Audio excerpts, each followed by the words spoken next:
Olá, pessoal.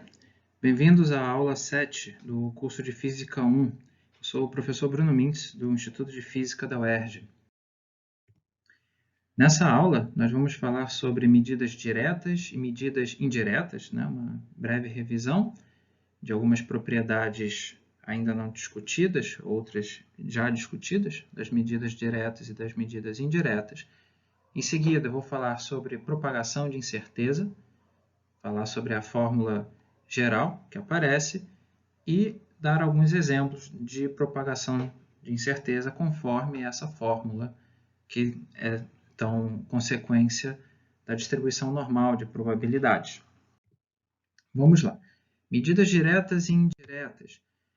Lembrando, uma medida indireta ela é uma comparação de uma mesma propriedade do objeto que é medido e de um padrão. Então, por exemplo, quando a gente mede um comprimento através de uma régua, é uma medida direta quando nós comparamos o comprimento da régua ou de um pedaço dessa régua com o objeto. Então, estamos comparando diretamente a mesma propriedade. Quando se mede o peso de um objeto através de uma balança de pratos, você também compara o peso de um objeto com um peso padrão.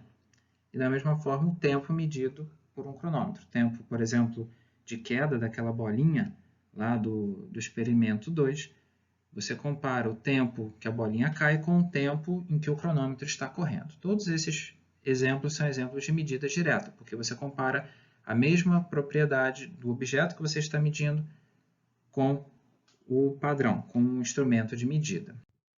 Já uma medida indireta é diferente. Numa medida indireta, você mede uma quantidade que está relacionada, mas não é exatamente aquela que nós queremos realmente medir.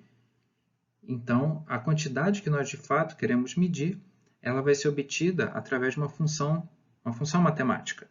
E essa função ela depende de algum modelo físico. Deixa eu dar um exemplo. Quando você tem um polígono, pode ser um quadrado, pode ser um retângulo, um pentágono, alguma coisa assim, e você quer medir a área, mas você não tem um objeto que meça diretamente a área. Até seria possível, mas digamos que você só tenha um objeto que mede distâncias, mas não área. Então, a medida da área pode ser feita através da medida dos lados desse polígono, desse quadrado, desse retângulo. Foi o que nós fizemos no experimento 1. Foi um caso de medida indireta.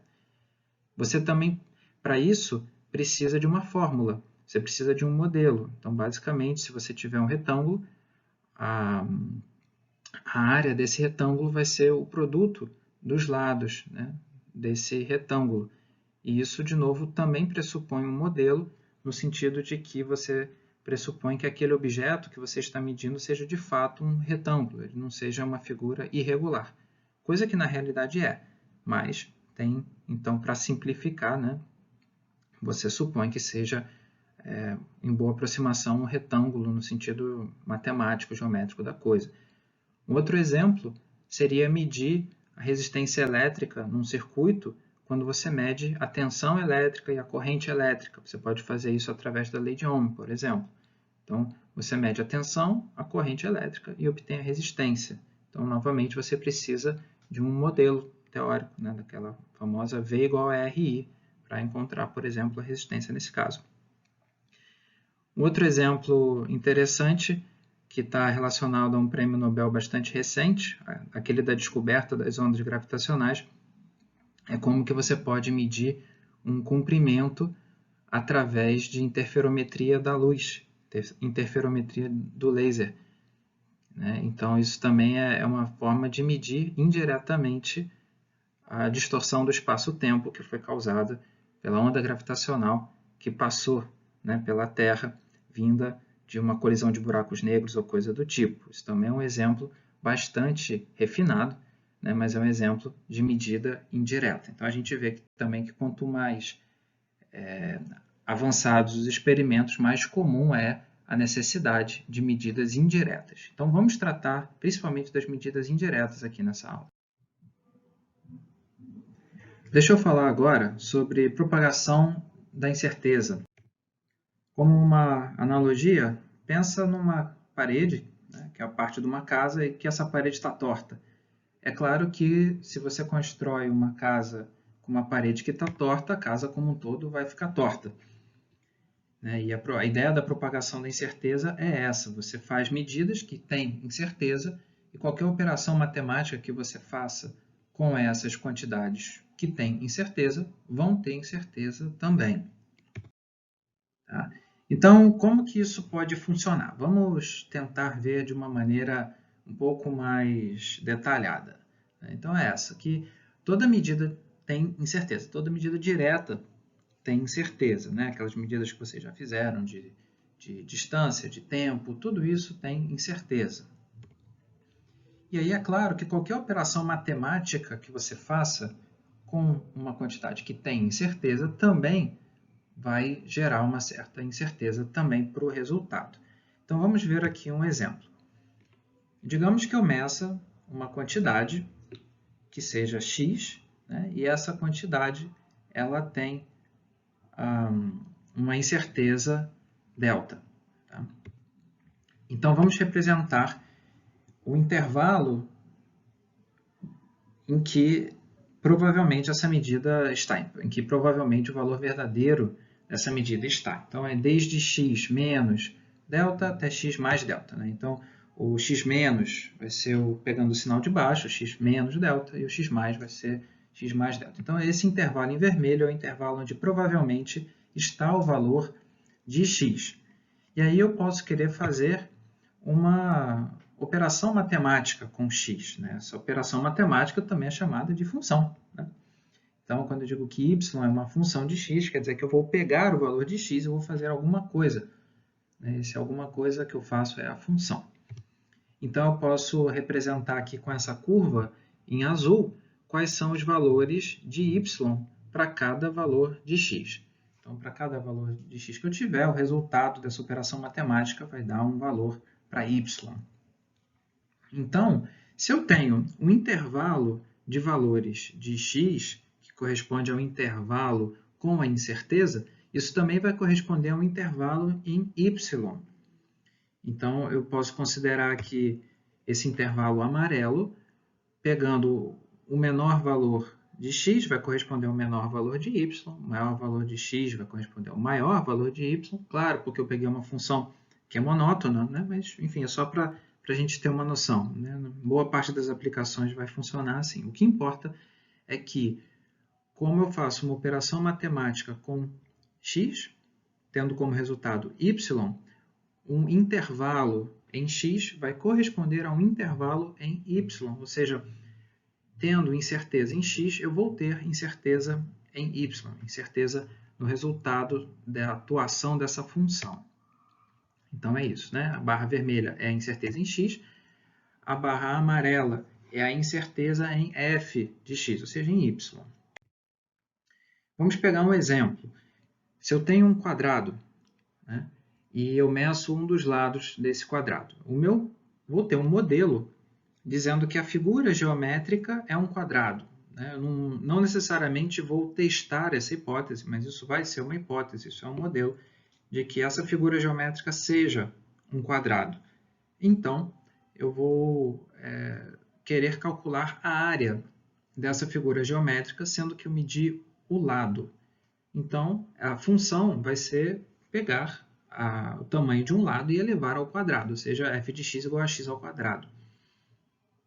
Assim, eu vou ter, como eu tenho o valor experimental do lado com uma incerteza, e eu vou elevar ao quadrado o tamanho do lado para medir a área indiretamente, para medir a área do quadrado, então é claro que uma incerteza em x vai acarretar uma incerteza na área. E essa é a última pergunta. Quanto é o valor experimental da área?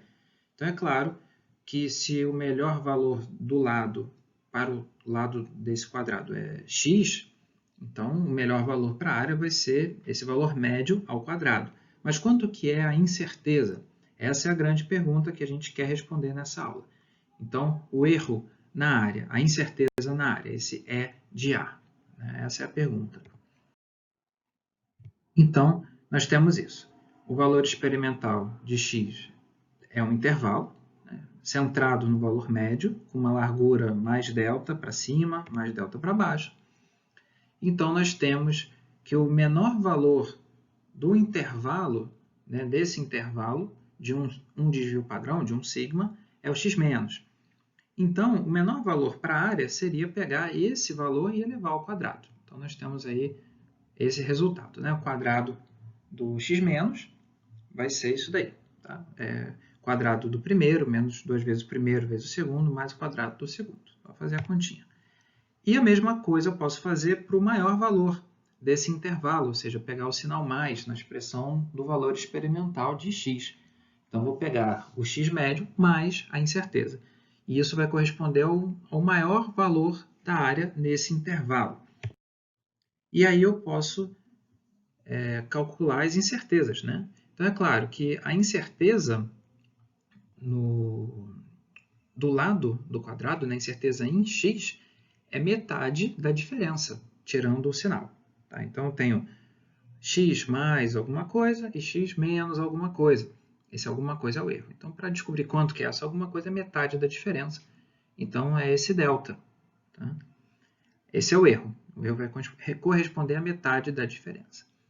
E para calcular a incerteza da área, é a mesma coisa. Eu vou pegar o maior valor da área, correspondendo a esse intervalo, subtrair do menor valor. Então, o maior valor é o A+, eu coloquei em vermelho, e o menor valor, o A-, eu coloquei em amarelo. Se você fizer a continha, você vê que vários termos se cancelam, e o erro, que vai ser metade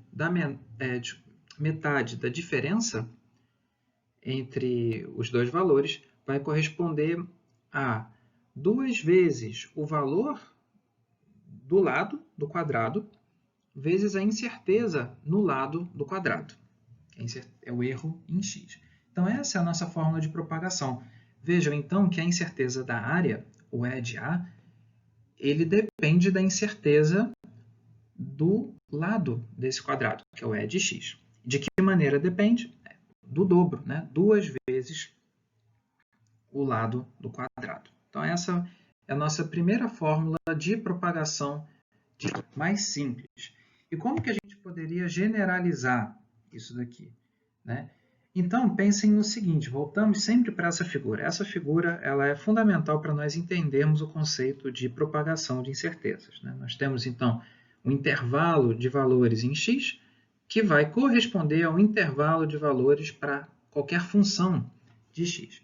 E a pergunta é, dado um intervalo em x, ou seja, dado um tamanho de uma incerteza em x, qual que vai ser o tamanho da incerteza em y? Essa é a pergunta, né, da propagação de incertezas. Como que a gente relaciona essas duas coisas? Então, vamos pensar o seguinte, vamos pensar na propagação com a função de uma variável, vou pensar aqui num caso geral, né, uma função contínua, f de x, contínua diferenciável.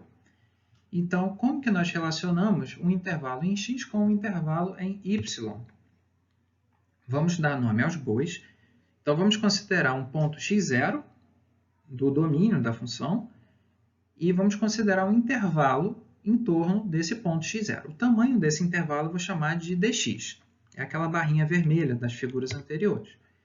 Só que o intervalo em x vai corresponder a um intervalo em y, que eu vou chamar então de dy. Tá? É uma diferencial, né? Uma diferença, um intervalo em y. Que eu vou pegar então o valor final, que vai ser a função calculada no último ponto, menos a função calculada no primeiro ponto. E a minha pergunta é, sabendo quanto que vale dx, qual que vai ser o tamanho do intervalo dy? Quantas vezes um vai ser maior do que o outro? Né? Então, sabendo dx, quanto que é dy? Essa é a pergunta que a gente faz. Então, uma maneira de você fazer isso é vendo quantas vezes um é maior do que o outro. Então, eu pego o tamanho do intervalo em y, divido pelo tamanho do intervalo em x. E vai me dar essa fórmula. No numerador, então, a diferença, né, da função no ponto final e no ponto inicial. E no denominador, a diferença do próprio valor de x no início e no final, que é o tamanho do intervalo, aquela barrinha vermelha. Então, a gente tem a barrinha amarela no numerador e a barrinha vermelha no denominador. Acontece que essa fórmula, quando esse intervalo é muito pequeno, infinitesimal, essa fórmula tem um nome, essa razão tem um nome, é a chamada derivada, que vocês provavelmente ou já estudaram ou estão estudando em cálculo. A derivada não é nada mais do que isso, é a comparação entre o quanto que a função muda por causa da variação no argumento da função. Então, mudei o valor de x, quanto que muda f de x? E é exatamente isso que nós vamos precisar utilizar para fazer a propagação da incerteza, a derivada. Então, se o intervalo dx é pequeno o suficiente, então nós podemos dizer que a variação em y é a derivada vezes a variação do x. Tá? Então, a variação em x, ela seria... Desculpa, a incerteza, né? A incerteza em x, ela é o dx, ou o nosso erro em x. Enquanto que a incerteza no y, ela vai ter a ver com o dy, que é a incerteza ou erro na função f. Então, a gente pode escrever dessa maneira. A incerteza na função, ela vai ser a derivada vezes o erro em x. Tá? Então, dessa forma, se você está medindo uma função, está medindo uma variável x, que tem incerteza, e quer calcular a incerteza numa função f, que depende dessa coisa que tem incerteza também, a propagação de incertezas é feita dessa maneira. Você só precisa saber calcular a derivada. E, novamente, então, nós temos aqui o nosso desenho, né? Então, o erro em x é basicamente essa barra vermelha, na verdade, é metade dessa barra vermelha, né? Porque você tem incerteza metade para cima, metade para baixo. E a incerteza na função f é essa barra amarela vertical. E o tamanho de uma se relaciona com o tamanho da outra através da derivada. Então, está aqui a incerteza em x e, correspondentemente, a incerteza em y, que corresponde a essa incerteza. Então, é claro que quanto maior for a incerteza em x, maior vai ser a incerteza em y também. Só que isso depende da função, da derivada da função. Né? Então, tá, vamos lá. E quando nós tivermos mais do que uma variável, né? Então, a gente quer, por exemplo, calcular a soma de duas quantidades, ou de mais. Então, por exemplo, naquele primeiro experimento da medida da mesa, a gente teve que colocar um palito, né, um do lado do outro, e somar o tamanho desses palitos até chegar no comprimento da mesa. Então, nesse caso, você teria, digamos que você tenha colocado 18 palitos, um do lado do outro. Então, você teria que somar esses 18 comprimentos. Você teria uma função de 18 variáveis. Enfim, você mede várias coisas separadamente. Então, isso, é claro, vai dar uma incerteza. Então, quando nós medimos mais de uma quantidade, e a nossa medida indireta é o resultado de várias coisas medidas diretamente, como é que a gente faz a propagação? Quando a propagação é feita com uma única, a função é de uma única variável, então você tem a derivada. E quando você tem mais de uma variável, como é que faz?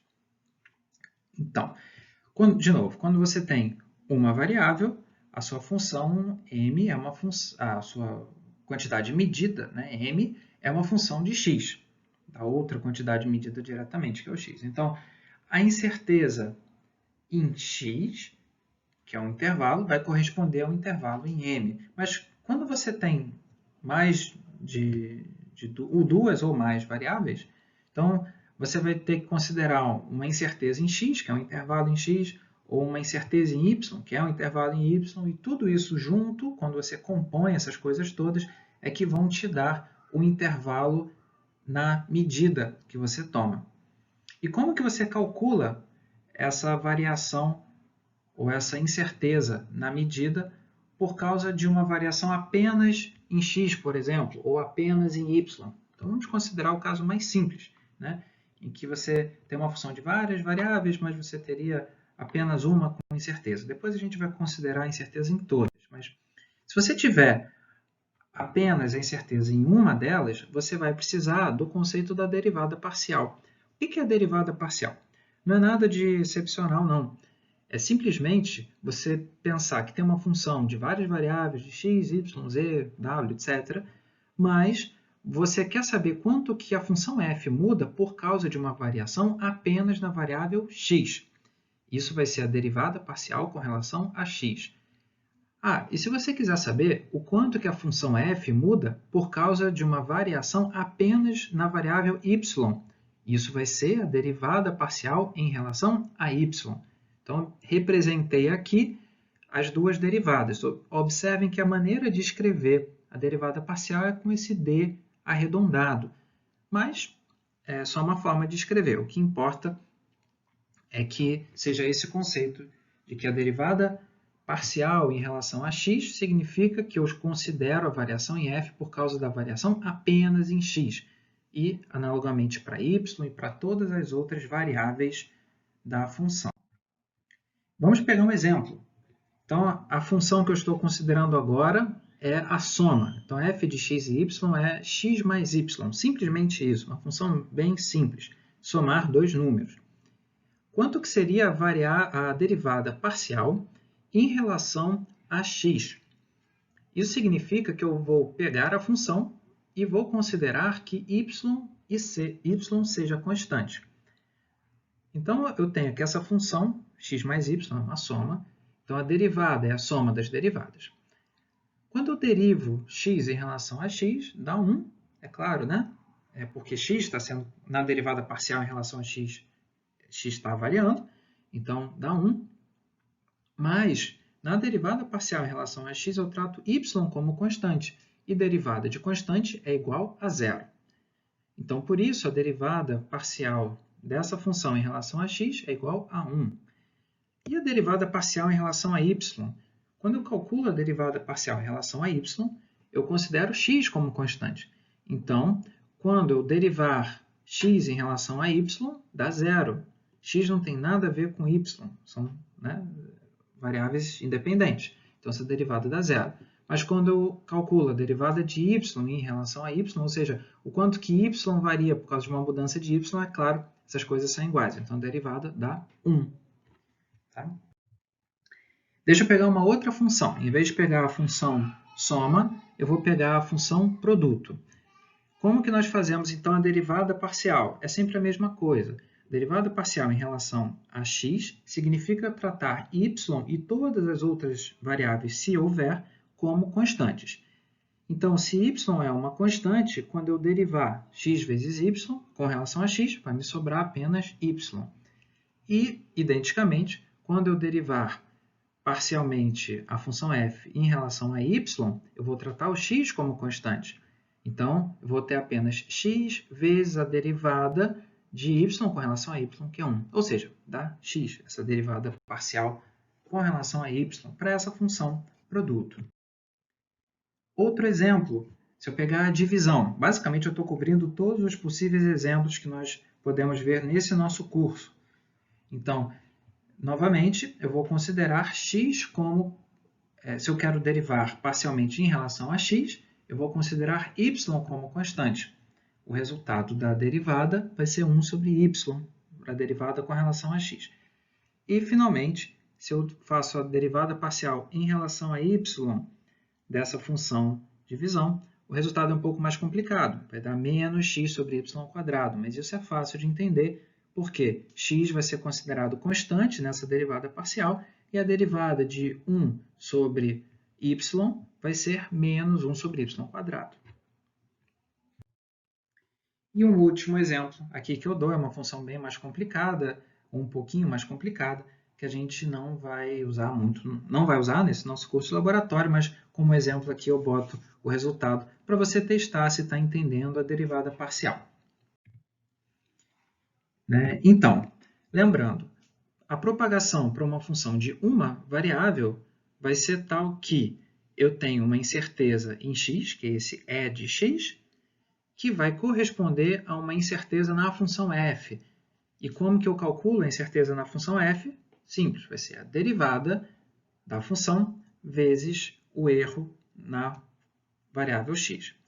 Mas quando eu tenho duas ou mais variáveis, a gente conseguiu mostrar, a partir da derivada parcial, quanto que vai ser o erro em f por causa de uma variação em x ou por causa de uma variação em y. Tudo isso vai ser a derivada parcial. Mas e quando eu junto tudo? Quando eu junto, né? Então, desculpa, então é isso, né? Se apenas x, depois eu vou juntar, né? Então, se eu tivesse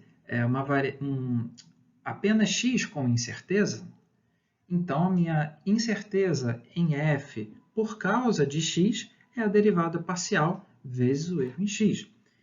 Por outro lado, se apenas o y tivesse incerteza, então o meu erro na função por causa de y seria essa derivada parcial, mas em relação a y, vezes o erro em y.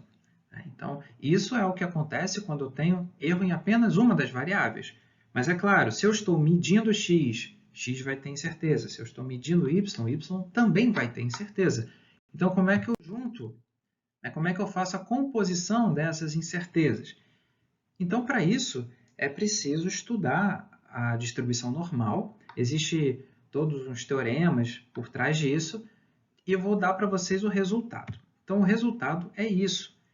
O erro na função m, que depende de x, de y, de z, etc., de outras variáveis, vai ser composto dessa maneira. Eu vou pegar a raiz quadrada das somas dos quadrados dos erros. Então, eu vou pegar o erro em x, o erro na função por causa do erro em x eleva ao quadrado. Depois faço a mesma coisa para o y e para todas as outras variáveis que eu tenho. Agora, observa que isso é uma raiz quadrada da soma de quadrados. Então, isso lembra o Pitágoras, né? Isso lembra o Teorema de Pitágoras. Não é exatamente o Teorema de Pitágoras, mas lembra, né? Lembra um pouco. E tudo isso segue, então, da distribuição normal. Tá? Então, eu não vou fazer a demonstração aqui, mas saibam que isso segue do fato da distribuição dos erros seguir uma distribuição gaussiana, uma distribuição normal. Mas essa fórmula, então, ela é como se fosse um teorema de Pitágoras, em que cada lado do triângulo retângulo é o erro. Um seria o erro em x, outro seria o erro em y, e a hipotenusa seria o erro total, o erro composto. Tá? Observem o seguinte, essa fórmula que está aqui, ela só é válida se as medidas de x, de y, de todas as outras variáveis, se elas forem independentes entre si, ou seja, se não houver correlação. Nós não vamos discutir esse aspecto. Então, nas nossas aplicações, nós vamos sempre supor que as medidas sejam independentes entre si. Mas e se as medidas tiverem alguma correlação? Aí a fórmula vai mudar e ela vai ter uma cara que lembra um pouco uma lei dos cossenos. Também tem uma cara de uma fórmula geométrica, né? E o ângulo vai estar ligado à correlação entre as variáveis. Mas a gente não vai entrar nesse aspecto. Eu só estou mencionando isso, principalmente aí para o pessoal da física, que já usou isso e pode vir a usar também no futuro. Então, nós podemos ter essa interpretação geométrica, né?